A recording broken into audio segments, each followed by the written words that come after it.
Bonjour à toutes et bonjour à tous et bienvenue sur ce nouvel épisode des Savoirs Inutiles. Et une fois n'est pas coutume, mon cerveau a le don de me poser les questions les plus connes au moment où il devrait, arrêter d'être conscient et me donner des nuits décentes. Mais cette nuit à 2 heures du matin, que nenni, mon cerveau m'a posé les questions existentielles de savoir pourquoi que le ciel il est bleu. Et encore une fois, ça m'a pas empêché de chercher autre chose. Et comme d'habitude, je vais vous envoyer dans le monde merveilleux de l'étymologie.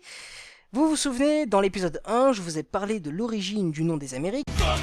Et bien là, je me suis intéressé aux régions les moins peuplées humainement au monde. L'Arctique et l'Antarctique se situent donc, comme vous devez le savoir, et si c'est pas le cas, je me ferai beaucoup, mais alors beaucoup de soucis pour vous, donc respectivement au pôle Nord et au pôle Sud, et leur nom a été affecté par leur position géographique. Donc l'Arctique, ça vient du latin Arcticus, qui vient lui-même du grec Arctikos. Putain, c'est toujours les mêmes quoi, les latins, les grecs, on peut pas changer un peu là? Le changement, c'est maintenant. Ça signifie ours, tout ce bordel, ou en tout cas un terme relatif à ces derniers. Et quand je vous ai dit que ça a été affecté par rapport à leur position géographique, c'est tout simplement parce que leur nom a été probablement donné par rapport aux constellations de la petite et de la grande ours.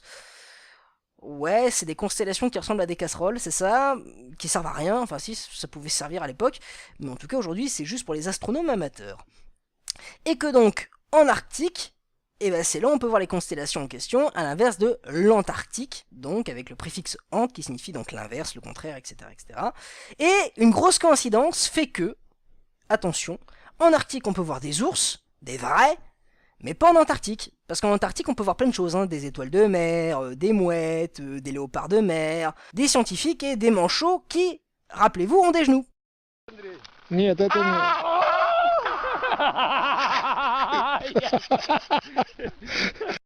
Les dons à leur propre océan, bien sûr. D'ailleurs, il y a quelque chose qui me frappe là, tout de suite.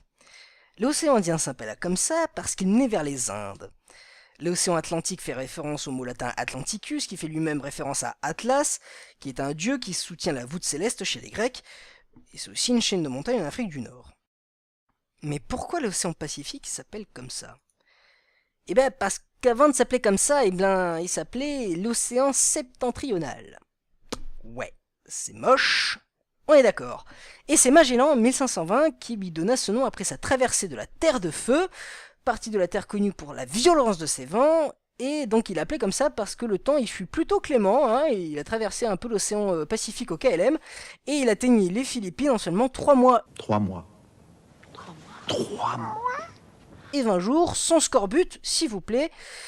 Et d'ailleurs, je profite un peu de l'explication qui est assez courte, hein, mine de rien, de cet océan pour vous donner l'explication du nom de la Terre de Feu, hein, puisqu'on y est. Et c'est tout simplement parce que les habitants originels, les Indiens Yamana, allumaient des feux sur les côtes et que donc Magellan a décidé d'appeler ces terres-là la Terre de Feu. Voilà, c'est terminé pour cette vidéo, j'espère que vous avez appris des trucs, je vous dis à plus sur les internets, n'oubliez pas de partager, liker la vidéo s'il vous plaît, ça m'encourage à continuer, je vous embrasse fort, bisous bisous.